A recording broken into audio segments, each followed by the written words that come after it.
This isn't just a policy dispute, it's a full-blown international warning. President Donald Trump has just fired a shot across Keir Starmer's bow, accusing the UK of creeping censorship that threatens American free speech. As Britain enforces its controversial Online Safety Act, the US is watching closely, and Trump's message couldn't be clearer. Don't touch American tech, or there will be consequences. Let's break it down, but first hit the like button and subscribe to the channel for more. We have released our new I'm Not Far Right t-shirts. There are two different variants which come in black and blue. You can find them at britishstand.com or check the link in the description. Let's get into today's video.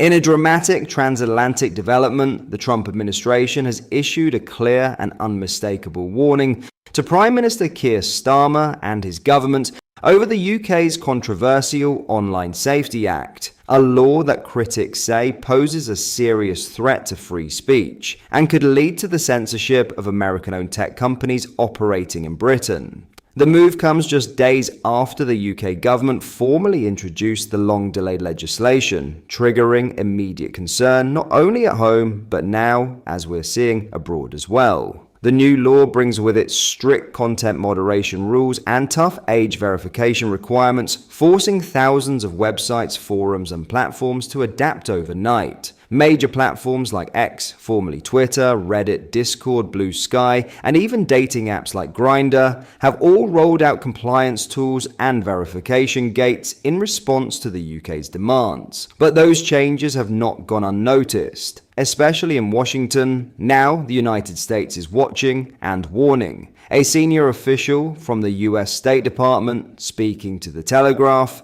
made it abundantly clear that President Donald Trump views these developments with, quote, great interest and concern. The statement went further, making it clear that under a Trump presidency, the US would not sit idly by while foreign governments, including allies, engage in what it sees as extraterritorial censorship. In the official words of the State Department, President Trump has made it clear that free speech is one of our most cherished freedoms as Americans. Accordingly, we have taken decisive action against foreign actors who have engaged in extraterritorial censorship, affecting our companies and fellow citizens. We will continue to monitor developments in the UK with great interest and concern. This is not just diplomatic language, this is a warning not just about regulation, but about sovereignty, jurisdiction, and the right of American companies and citizens to speak freely online without being silenced by laws overseas. And it doesn't end there. The backlash at home in the UK has been equally fierce. Reform UK, the rising political party led by Nigel Farage, has slammed the Online Safety Act as a dangerous assault on free expression. In fact, they've gone so far as to pledge a full repeal of the law if elected. But rather than address those concerns directly, the Labour government's response has been nothing short of incendiary. Earlier this week, Technology Secretary Priti Patel lashed out at Farage, accusing him, shockingly, of siding with people like Jimmy Savile. Yes, you heard that right. Kyle's comments, made in a heated exchange over the free speech implications of the act, have drawn condemnation from across the political spectrum. Critics say this kind of rhetoric shows that Labour has no serious answer to the growing wave of opposition to its surveillance-style policies, and would rather smear opponents than defend its record. And the timing couldn't be more sensitive, with Donald Trump seeking re-election and positioning himself as a global defender of free speech. Any attempt by a foreign government, including an ally like the UK, to clamp down on American companies' speech platforms could spark a diplomatic standoff. To be clear, the Online Safety Act has been marketed as a way to protect children and combat harmful content online, but opponents say it gives the government and its regulator, Ofcom, sweeping powers to police speech, mandate content takedowns, and even remove accounts, including those outside the UK. simply for hosting or sharing views that contradict state-approved narratives. This raises serious questions about how far Britain is willing to go in the name of safety, and how willing allies like the United States are to tolerate it. One thing is now obvious: this isn't just a domestic policy issue anymore, it's become an international flashpoint. President Trump's warning to Sir Keir Starmer is not just about tech regulation, it's about the fundamental clash between free speech and state control. As the UK government ploughs ahead with enforcement, and as tech giants scramble to keep up, all eyes are now on Downing Street. Will Starmer respond, or will the UK double down, risking friction with its most powerful ally? One thing's for sure, the world is watching. In other news, the Shadow Foreign Secretary has accused the Prime Minister of yielding to parliamentary pressure over potential Palestinian state recognition. Speaking to the media, Dame Priti Patel suggested the announcement came without adequate preparation or strategy. Addressing the nation, Starmer said, "I've always said that we will recognize a Palestinian state as a contribution to a proper peace process at the moment of maximum impact for the two-state solution. With that solution now under threat, this is the moment to act." Discussing the decision, Patel stated, "I have to say, I think Keir Starmer is really just conceding to pressure from his backbenchers. By the way, that's not the first time. He's had to do that on many other issues." The Conservative MP highlighted how she had raised concerns in Parliament on 22 separate occasions. Stressing the serious issue of the Middle Eastern conflict, Patel said, "I've been pressing the government on literally 22 occasions in the House of Commons, where we've just seen the government just really appease its backbenchers.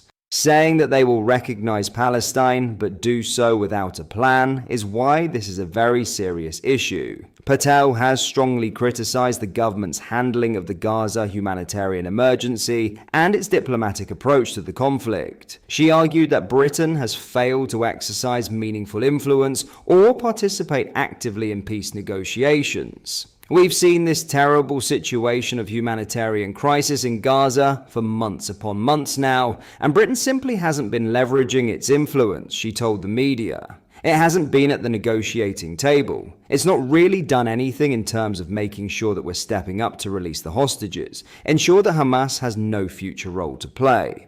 Patel emphasized that acknowledging Palestinian statehood should involve comprehensive planning rather than serving as a mechanism for humanitarian access.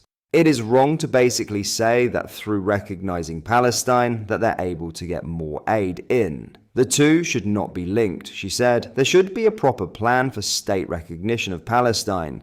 There should be a proper proposal in terms of governance. There is no proposal for governance whatsoever, or getting rid of Hamas, or reforming Palestinian Authority. It should never have been allowed to get to this terrible situation where there is a catastrophic famine, a terrible humanitarian crisis, she concluded. Patel's remarks reflect mounting concerns within parts of the Conservative Party over what they see as a reactive and uncoordinated foreign policy approach from the current government. Her criticism points to a growing sense that symbolic moves, such as the recognition of Palestinian statehood, risk undermining Britain's credibility if they are not grounded in clear strategy, diplomatic leverage, and long-term planning. By linking the announcement to internal party pressure, Patel has highlighted a broader debate about leadership and decision-making in foreign affairs, raising questions over whether the UK is genuinely shaping international outcomes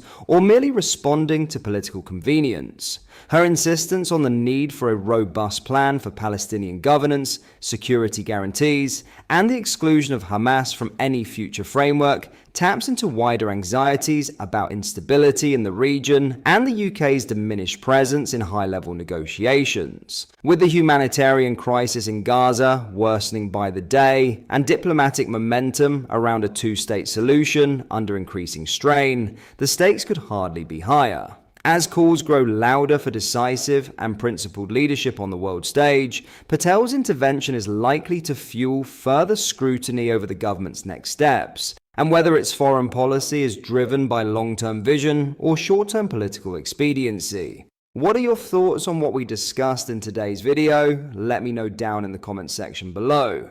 If you've not yet already, make sure you do drop a like on this video. And subscribe to the channel for more British content. Thank you, take care, goodbye.